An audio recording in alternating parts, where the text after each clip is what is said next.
En lo que va del siglo XXI, en España ha habido más asesinos en serie que en todo el siglo pasado, según datos del criminólogo Luis Borràs. Y esto no va de asustar a la gente, porque en nuestro país afortunadamente no hay muchos casos y prácticamente todos, más del 90%, se terminan esclareciendo. Pero es innegable que es un género que nos fascina. La ficción, las novelas negras, Netflix, Hollywood lo han abordado muchísimas veces. Hoy lo hacemos nosotros, en Hora 25, desde la perspectiva puramente periodística. Y esto que van a escuchar no es ficción.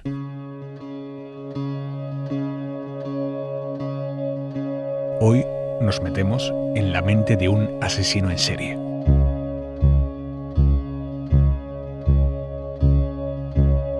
Lo importante de entrada es saber que dentro de la definición de asesino en serie quizá cabe más de lo que nos pensamos cuando hablamos de un asesino en serie, porque dentro de esta definición, que es simplemente una persona que en un periodo de tiempo pues comete 3 o más asesinatos, con periodos de enfriamiento entre crimen y crimen, pues dentro de esta definición cabe la persona que tiene una enfermedad mental, que oye voces en su cabeza y que mata a personas, la persona que tiene una paranoia, que piensa que todo el mundo quiere atacarle y que se defiende matando. Estas dos personas que hemos descrito tendrían una enfermedad mental y por tanto son susceptibles de tratamiento médico, normalmente con fármacos, pero también cabe la definición de la persona que yo creo aquí sí que es la que tenemos todos en la cabeza cuando hablamos de un asesino en serie, la persona pues que es fría, que no tiene sentimientos, que vive del engaño y que bueno, que no tiene absolutamente ningún tipo de empatía. Es la criminóloga Laura Arantegui. El asesino en serie no se lo plantea. El asesino en serie simplemente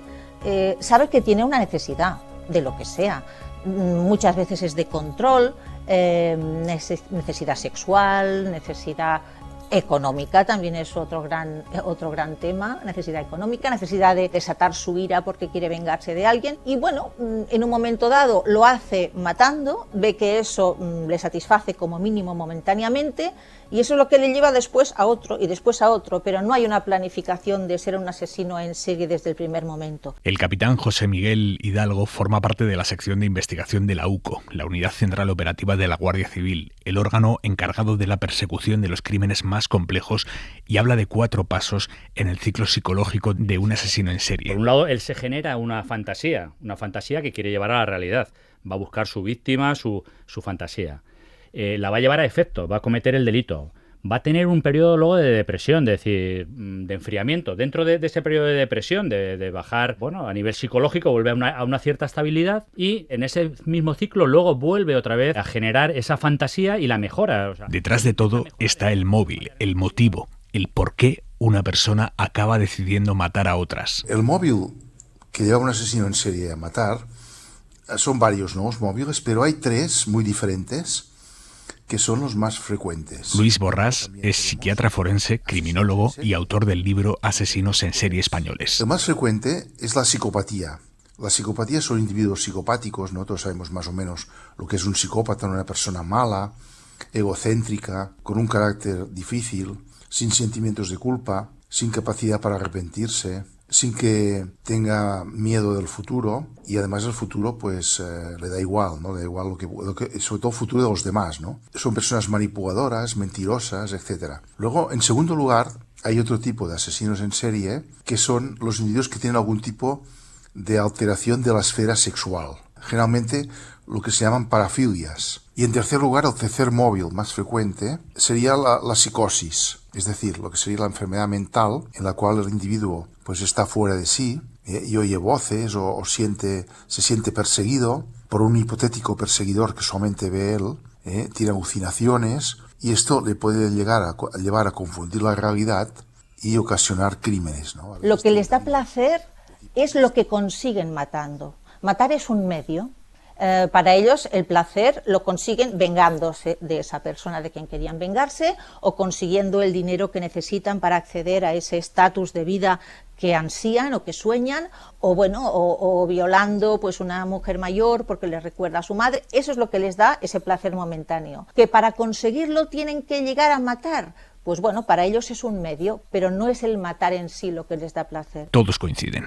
el tipo más peligroso es el psicópata. Porque el psicópata no tiene tratamiento, no se puede hacer nada con él, es frío, es calculador, no se descubre, cuesta mucho descubrir, y son personas que pasan muy desapercibidas. Y la mayor parte de asesinatos están cometidos por psicópatas. O sea, los psicópatas son muy peligrosos. El psicópata en sí conlleva el riesgo de que es una persona que no siente ningún tipo de remordimiento por lo que hace. Lo que a nosotros normalmente nos frena, que es el saber que estamos haciendo daño a otra persona, para ellos no es ningún freno. Son personas que podrían frenarse, es decir, como he dicho, no son enfermos, tienen la capacidad de no hacerlo, pero como no les importa el daño que infligen, no se reprimen, entonces van a satisfacer sus necesidades, y por eso es lo que yo creo que tienen ese punto de peligrosidad superior. Y el máximo grado de crueldad llega cuando todo se junta. Hay un constructo, le llamamos constructo, no es nada especial, es un conjunto de características que se aplican a los asesinos más crueles, quizá los más peligrosos, que se llama la tríada oscura. La tríada oscura es un conjunto de características de personalidad que incluye el maquiavelismo, la psicopatía y el narcisismo. Estas tres características configuran asesinos especialmente crueles. Incluso hay gente que dice, no, tríada oscura no, tétrada oscura, porque vamos a añadirle el sadismo, el disfrutar viendo sufrir a otro, ¿no? El arropiero era un asesino en serie que podía matar por todo, porque era psicópata, era psicótico, o sea, tenía una enfermedad mental grave.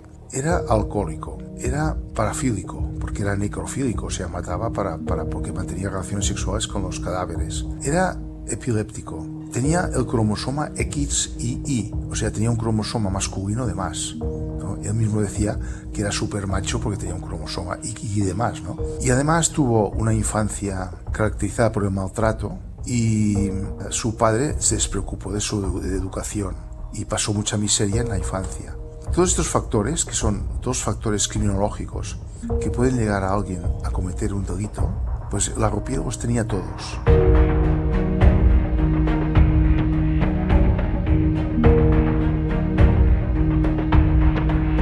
Eso es lo que tienen detrás, pero para entender cómo actúan hay una división que es clave: organizados y desorganizados. Dentro de los organizados, que están los psicópatas y los criminales sexuales, normalmente planifican muy bien sus crímenes para que no sean descubiertos y se ponen guantes cuando actúan, limpian las huellas dactilares que puedan dejar, evitan que en la escena del crimen quede algún objeto o algo que pueda identificarles, buscan lugares tranquilos que no puedan ser descubiertos, o sea que preparan concienzudamente su crimen y lo hacen muy bien, ¿no? De manera que luego es muy difícil que la policía los pueda detener.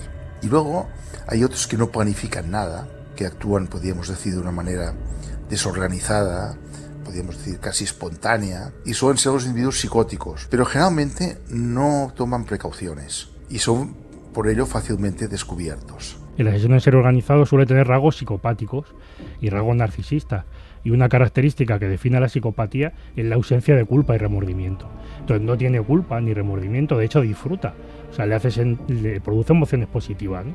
El hecho de acabar con la vida de alguien. No se arrepiente.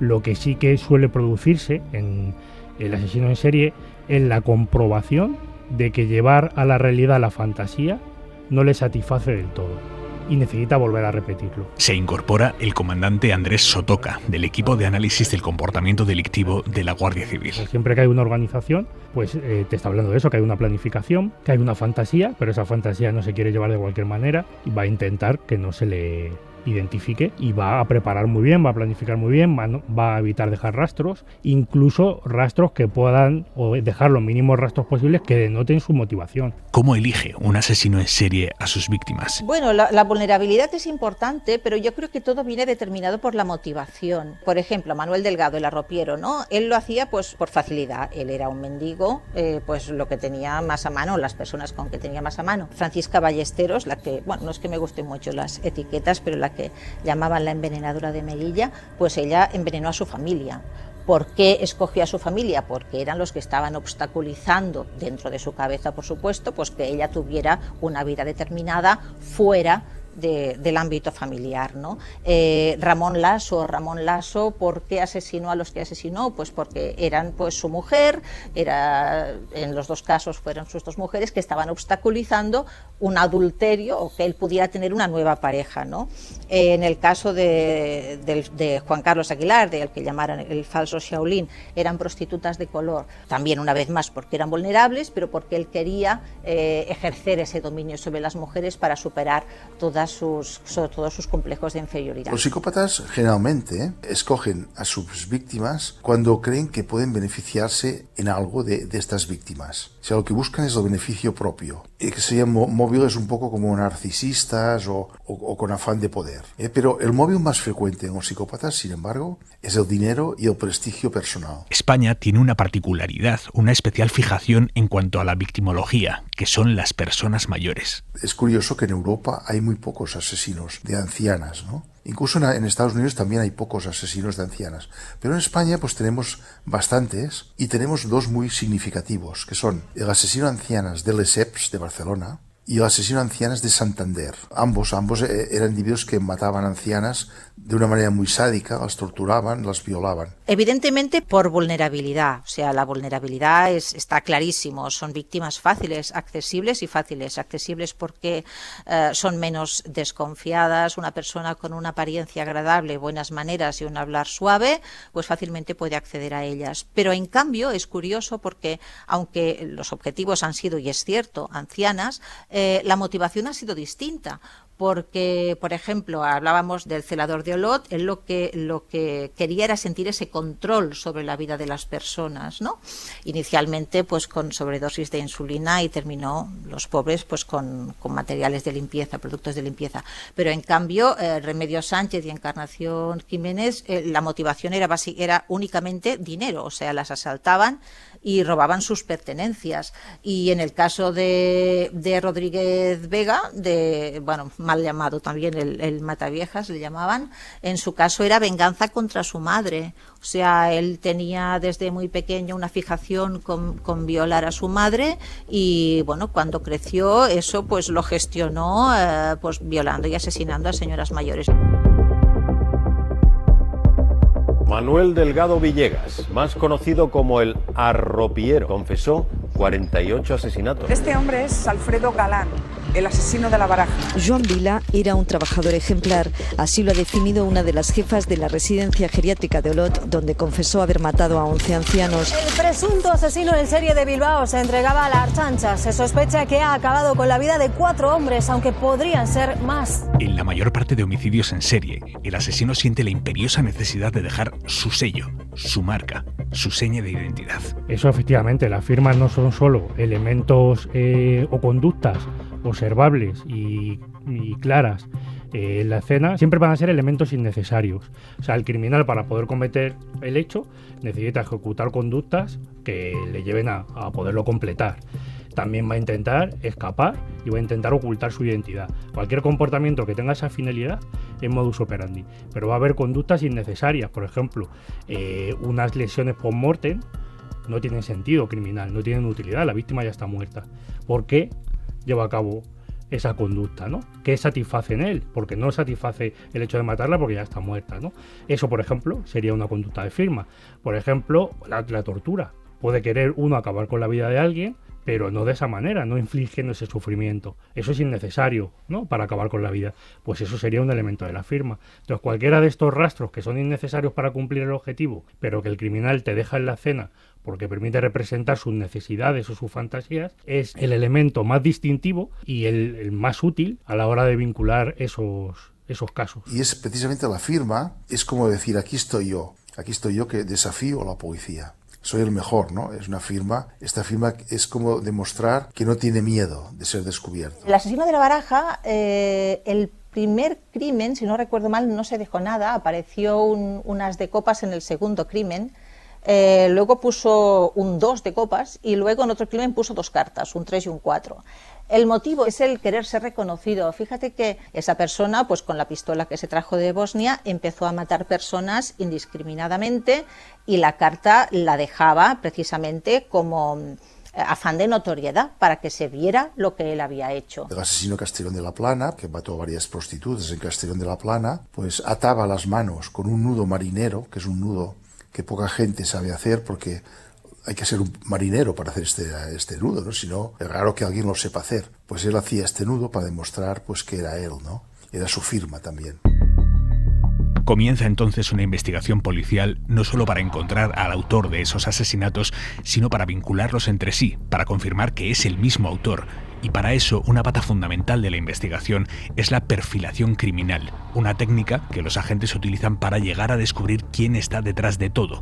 El comandante Sotoka se dedica específicamente a elaborar esos perfiles. Pues la elaboración de perfiles, la materia prima es la conducta. O sea, conocemos al agresor a través de su conducta, pero que tenemos que inferirla, porque no lo vemos, no hemos presenciado el hecho delictivo. Entonces, una fuente de información muy importante es la escena del crimen. Entonces, en la escena del crimen hay evidencias. Esas evidencias tienen un significado criminalístico, que pueden identificar a una persona, pero esa distribución de evidencia, el cómo está la víctima, el tipo de arma utilizada, las lesiones que tiene, por qué elige a esa víctima o no a otra, cuándo la elige, dónde la elige, el lugar también, a partir de ahí se pueden inferir comportamientos del autor, ¿no? Una vez que vamos infiriendo comportamientos, vamos diferenciando el modus operandi de este ritual o de esta firma, y a partir de ahí vamos reconstruyendo qué hizo y por qué lo hizo. Y luego, muy importante también, el análisis de riesgos. Si el autor, por ejemplo, ha asumido mucho riesgo de poder ser identificado, de que un testigo o que de la fuerza de cuerpo de seguridad la hayan podido identificar, pues hay que preguntarse el por qué decidió asumir ese riesgo. No tenía otro momento mejor para hacerlo, no pudo controlar sus emociones, entonces ahí ya te está marcando un rastro, ¿no?, de su personalidad y de su conducta. Era muy impulsivo y no se controló. La situación le desbordó, y si la situación le desbordó, ¿por qué? Porque es primerizo, porque tiene poca experiencia criminal, a lo mejor no se habla de sus antecedentes o de su edad, a lo mejor era muy joven, no ha tenido la madurez suficiente como para poderlo planificar bien, ¿no? Cuanto más evidencia tenga la inferencia, pues más potente, ¿no?, es de cara luego darle el perfil a los investigadores. Y ahí entran en juego investigadores como el capitán Hidalgo. Son estudios de probabilidad, nos ayudan muchísimo porque, bueno, orientamos la investigación ya hacia un tipo de autor, un tipo de persona que pueda tener unas características que sí que nos van a orientar el dónde buscar. No es igual buscar una persona que sea organizada, un psicópata organizado, que tiene un control de la situación, que buscar una persona a lo mejor con algún tipo de trastorno mental, psicopático, que, bueno, pues es más fácil que lo podamos detener. ¿Por qué? Porque, bueno, no va a tener el control sobre la situación, va a actuar en el momento y bajo impulsos que son para él irrefrenables, lógicamente. Lo que cuesta más de un perfil es cuando no hay elementos claros de la firma. Al final nosotros vamos infiriendo qué ha hecho y por qué lo ha hecho. Y el por qué, ese móvil, esa motivación, te la marca esa firma o ese ritual. Y hay casos, no muchos, pero los hay, donde no hay una firma clara, ¿no? No hay un ritual claro. ¿Por qué? Porque hay elementos del modus operandi que puede funcionar también como firma. Pongo un ejemplo, la estrangulación. Entonces la estrangulación es un modus operandi porque es lo que le permite acabar con la vida de la víctima. Pero también le permite satisfacer una necesidad, porque acabar con la vida de alguien mediante la estrangulación, al agresor le da la sensación de poder y control, de poder decidir cuándo, en qué momento acaba con la víctima, ¿no? Entonces una misma conducta cumpliría el fin del modus operandi de la firma, y en esos casos cuesta mucho más elaborar el perfil, ¿no? En esa perfilación criminal también cuenta el género. Es que al principio, cuando uno está haciendo el perfil, no saben de quién está. Si está ante un hombre o una mujer. De hecho, es una de las características que hay que inferir. Normalmente el hombre suele utilizar métodos más violentos, suele utilizar un grado de violencia más grande, ¿no? Y la mujer suele utilizar un modus operandi más elaborado, donde al final puede acabar con la vida de la víctima, pero trata de utilizar métodos menos violentos. La típica enfermera, el típico ángel de la muerte, pues que mata a personas que están a su cuidado. Las viudas negras o señoras que matan a sus maridos por motivos económicos. Bueno, el típico caso pues de Bretón, pero al revés. Y también están las asesinas en serie en equipo, que normalmente pues actúan normalmente con su pareja sentimental. Pero conozco, por ejemplo, aquí en Barcelona pues tenemos la viuda negra de Hospitalet, que era una señora pues que ponía un veneno a sus vecinos, a su marido, y les hacía paellas echando estas gotas, ¿no? Y luego los intoxicaba y los pacientes ingresaban en el hospital, y mientras estaban en el hospital ella iba y les vaciaba sus cuentas corrientes. Tenemos la Reme que se llamaba, que era una asesina que estrangulaba ancianas aquí en Barcelona, persona que entraba en sus casas, les ayudaba a llevar el carrito de la compra, y entonces entraba en las casas de estas ancianas y le robaba las joyas y luego las estrangulaba. Está la envenenadora de Pollensa también, que también mató por celos, la envenenadora de Melilla.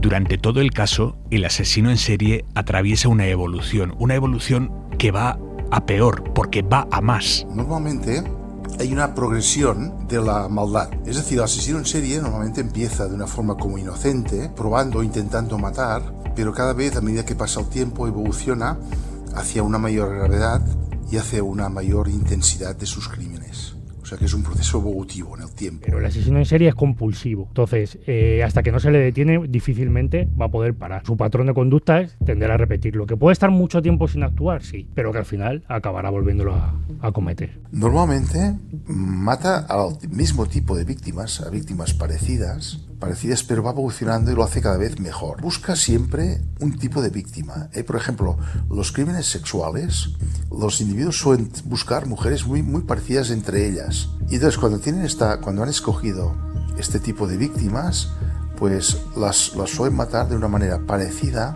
pero cada vez más depurada en su ejecución. Porque van aprendiendo, también aprenden a matar. Es eso, sí que puede cambiar completamente el modus operandi, pero necesita repetir un patrón, que es el que le satisface el crimen. Entonces, eso lo tiene que repetir, porque si no se va a quedar satisfecho. Entonces, aunque cambie para despistar la víctima, cambie el lugar, cambie la manera de abordar a la víctima, cambie la estrategia, luego después va a haber algunos componentes que tienen que permanecer, ¿no? Chimo Ferrandi, por ejemplo, que mató a 5 mujeres en Castellón, fue evolucionando. Sonia Rubio fue su primera víctima, la amordazó, la ató de una determinada manera, la estranguló para tener ese dominio, ese control sobre la víctima que hemos hablado antes. Y luego las siguientes víctimas fueron prostitutas, cambió el modus operandi, cambió la zona de actuación, pero siguió con una serie de rituales, su firma seguía manteniéndose, pero fue evolucionando. De hecho, la última víctima, la quinta víctima que se le pudo atribuir, la llegó a machacar los pulpejos de los dedos para que la policía pues tuviera dificultades para su identificación. La prensa también juega su papel. La prensa produce reacciones en el delincuente. O sea, él va a estar pendiente de lo que se dice y eso que él conoce le va a producir una reacción. Entonces, cuando la prensa tiene una filtración y da información que el investigador no quiere que se sepa, pues puede perjudicar mucho y seriamente la investigación, porque puede producir una reacción que, por ejemplo, ocasione una ocultación de posibles pruebas que pueda haber, ¿no? Cuando la prensa va un poquito unida a la investigación, puede llegar a ser útil, claro. Entonces sí que van a estar pendientes de la investigación, de lo que se hable, de lo que se dice en prensa, y a partir de ahí muchas veces van guiando su conducta. La investigación se vuelve entonces un tira y afloja. Se van aclarando algunas cosas, se complican otras. La dificultad que tiene es poderlos vincular. Entonces hay que vincular esos casos al mismo autor. Cuando te lo vincula la criminalística no hay problema. Cuando hay ADN y se sabe que es el mismo autor que estaba en esas escenas distintas, pues es más sencillo, ya se sabe que es una misma persona. El problema es cuando no lo hay, y entonces hay que analizar el comportamiento. Y eso tiene su complejidad porque ellos el modus operandi sí lo pueden cambiar. Primero porque aprenden o porque saben que ya se les está investigando y, por ejemplo, cambian radicalmente la victimología y atacan a una víctima distinta a la que le habían hecho. Pueden aparecer lo que es el denominado copycat, el simulador que simula por comparación, porque lo ve en televisión, lo ve en los medios, que se ha hecho famoso esa persona, puede imitar a ese homicida, y para el investigador de calle, como es el caso de Uco, nos dificulta bastante también la investigación, porque podemos coger líneas de investigación que nos deriven a un autor que realmente es un autor falso, ¿no? Pero es ahí, en esa evolución en la que el asesino va perfeccionando sus crímenes, con la policía siguiendo el rastro, con el ego mediático latente, cuando pueden aparecer los errores. Las primeras veces va teniendo mucho cuidado, es verdad que va aprendiendo más y lo va mejorando más, pero puede llegar un momento en que se cree vulnerable y donde se cree que ya realmente nunca se le va a pillar. Y esos momentos de ese exceso de confianza es cuando mete la pata. El sentirse perseguido por la policía, hasta cierto punto, pues bueno, también se pueden sentir superiores a ellos, puede llegar a frustrarles si ve que no les descubren, porque si lo que quieren es tener un cierto reconocimiento por lo que han hecho y no les pillan. A veces son personas que no calculan bien el riesgo. En su cerebro la activación cerebral es distinta a la nuestra, y así como nosotros rápidamente somos capaces de detectar un conflicto y decir, uy, no, por aquí no voy, que tenga un peligro, ellos esto no lo ven, entonces no calculan bien los riesgos y puede ser también que el tema de ser perseguidos no es que ya les guste más o menos, sino que quizás no lo calculan bien, no piensan que puedan ser pillados nunca y entonces eso a veces es precisamente lo que les hace caer. Y cae. Si nosotros pensamos que hay una persona que puede ser el autor de los hechos y que hay en peligro terceras personas, la detención va a ser inmediata. Después realmente se derrumban, porque se han dado cuenta que todas sus estrategias han fallado, ellos se creían perfectos y ha fallado, y entonces cuando tienen que tocar de pies en el suelo y se dan cuenta que son un ser más, no son individuos tan perfectos como ellos creían, y esto pues el hecho de ser un asesino más vulgar y corriente como los demás, pues esto les afecta en su narcisismo, porque se sienten como bajados de categoría cuando son detenidos. El pulso se traslada a la sala de interrogatorios. Una cosa bastante importante, porque a ellos les sienta bastante mal, es la mentira. Ellos son mentirosos compulsivos. Ahora, no admiten la mentira en el contrario. Hay que saberlo también.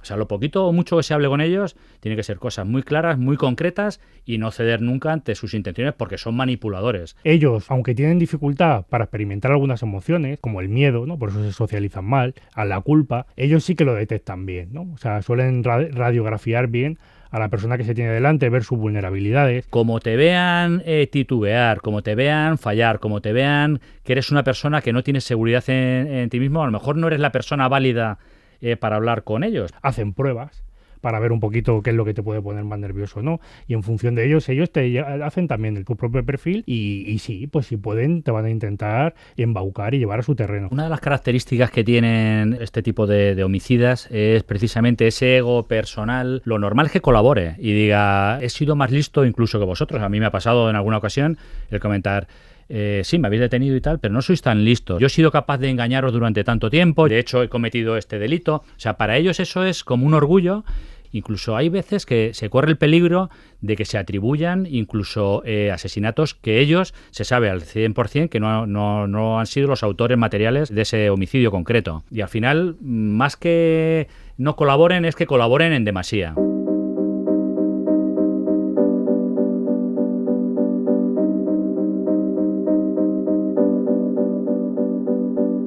La resolución en España de homicidios ronda el 96%. Yo creo que de hecho los homicidios es probablemente el delito con mayor tasa de esclarecimiento. Entonces se esclarecen prácticamente todo. ¿Somos eficaces? Mucho. ¿Tenemos que envidiar a otros países en cuanto a los modelos y métodos de investigación y técnicas de investigación que utilizamos? No. ¿Todo es mejorable? Sí. Trabajo en equipo. ¿Y qué pasa con esas personas? ¿Pueden volver a la sociedad? ¿Puede la sociedad esperar algo de ellas o son irrecuperables? Yo creo que es la gran pregunta que tenemos hoy en día. De entrada, lo que tenemos que hacer es perder el miedo a decir que una persona no es reinsertable. Es cierto que tenemos la prescripción constitucional de que todas las penas tengan carácter rehabilitador, de acuerdo, pero yo creo que sería tan poco realista decir que todo el mundo es rehabilitable como decir que nadie lo es.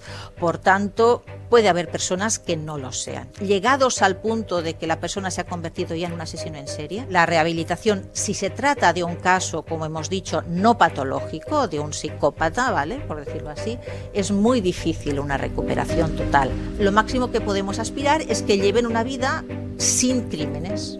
Eso ya sería mucho. Por ejemplo, los delincuentes sexuales, la mayoría se reinsertan. Quizás más de un 80% se reinsertan con el tratamiento que hoy en día se facilita en los centros penitenciarios. En cambio, cuando un agresor sexual es un psicópata, pues entonces no hay nada que hacer, porque el psicópata sí que es un individuo que cuesta mucho de reinsertar. Y luego psicóticos, que hemos dicho, los asesinos en serie psicóticos, si son tratados con fármacos antipsicóticos, la mayoría se curan prácticamente, su vida se normaliza mucho y dejan de ser peligrosos si son controlados médicamente.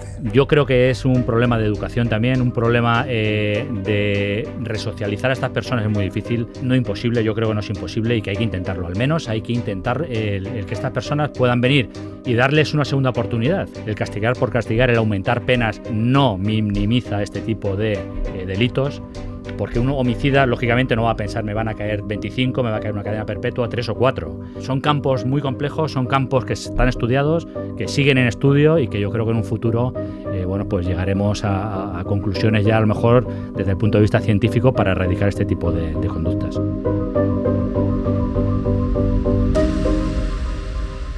Un reportaje de Aimar Bretos y Víctor Olazábal.